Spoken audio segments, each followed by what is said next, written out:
wife and my oldest just showed up. I'm very excited. All right, let's talk crime. More than 3/4 of Americans are worried about crime. Violent crime is up about 23% across the country over the last few years. And in pockets, it's worse. Seattle, shootings, reports of gunfire, up 33% since just last year. Let's get two great perspectives. How bad is the problem? And more importantly, what is the solution? First, Seattle Police Chief Adrian Diaz. And then we have Bill Bratton, who was the New York City Police Commissioner and is now Executive Chairman of Teneo Risk. And let's not forget, Bratton helped end a crime wave. So let's button this the right way. We'll start with Chief Diaz. Thank you for being here, Chief. I know you're very busy, so I appreciate the time. Let's talk about the what and the how. Do you believe that crime is spiking in your community? Yes, we have seen crime spike. We've actually seen an uptick. Prior to COVID, around 2019, we started to see an increase of crime, and it really exploded in 2020 and 2021 as well, and it continues in 2022. Why? For a variety of different reasons. We've seen aggravated assaults, which is usually where the shootings occur, but we're also seeing motor vehicle thefts increase. We're seeing catalytic converters. We're seeing burglaries occur, and we think that some of those are issues that really stem from the COVID pandemic, where businesses weren't actually operating, and so people were burglarizing a lot of businesses. Seattle's up more than a lot of similar size metropolitan areas. What do you think that's about? We actually had a pretty low crime rate. We were one of the few cities that had a homicide rate that was in the low, or it was in about the mid-20s. For a city that's about 750,000 people, that is an extremely low violent crime rate. And now we're actually seeing back to a 25-year high of homicides. And so that is a concerning effort for us. We are already trying to work on addressing it in a variety of different ways. But we knew that violent crime wasn't going to stay at an all-time low. And so we are seeing those spikes. Last question for you. What's the big fix? Really, it's a couple different things. We need to know that we need to have involved community members to be engaged and to be active participants in this process. We need to have good analytics that we're already determining what types of crimes that are occurring. When it comes to shootings, we've seen an uptick in the amount of homeless nexus to some of our crimes. Robbery nexus, robberies of cannabis stores, and there are a variety of reasons why that occurs.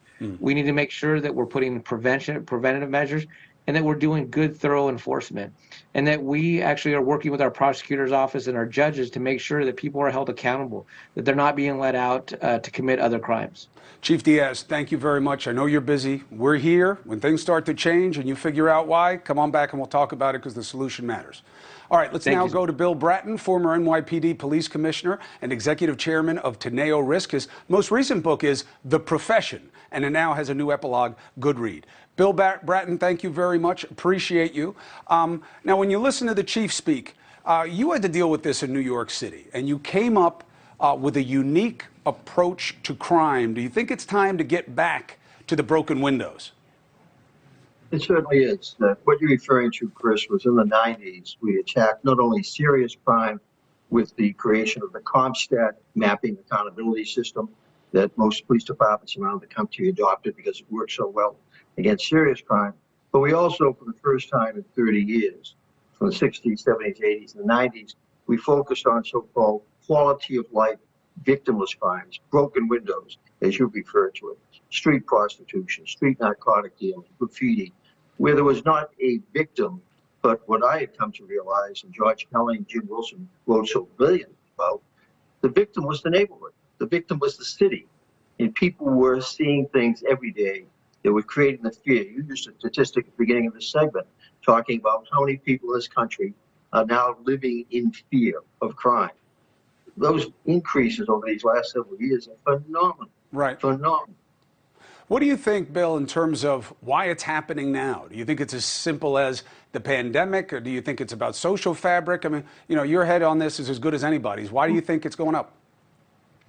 There's no simple answer to it. There are many influences on it. COVID, for a period of time, was a significant influence. Well, with the pandemic receding, that no longer is a significant driver of it or an influencer. But what's happening right now, the multiple effects of homelessness, the narcotics issue, the issue of the mentally ill, the issue of criminals who should be in jail, who are continually being released into the streets by the, if you will, the criminal justice reform district attorneys in many of our cities. And lastly, well, that's the only part that's new, though, Bill, right? Because we've always been dealing with drugs. Yes, fentanyl is new, but the problem is that it's killing everybody. You know, not that it's so much a crime spike. Homelessness, always. Pandemic was new, of course, but we've had economic ups and downs that, of course, drive crime. Is it really just about bail reform and prosecutors being pushed to not put people in jail?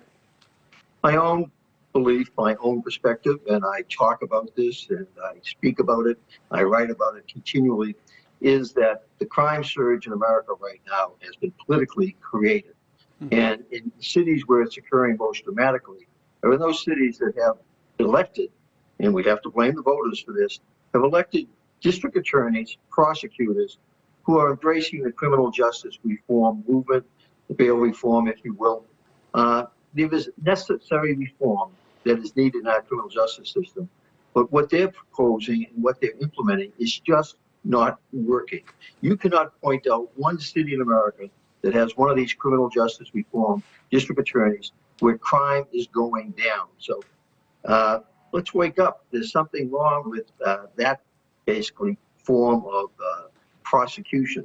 What we do know works is when you arrest a bad person, you put that person in jail to get them away from the rest of us.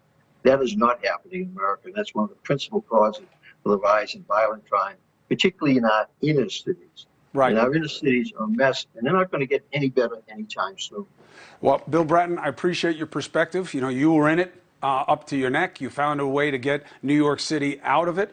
And I'll put you on the spot in front of our whole audience that as we come up with more understandings and more information and more approaches, I want to have you back on a regular basis so you can give your take on what do you think will work and what do you think won't. I appreciate you in advance. Happy to talk with you.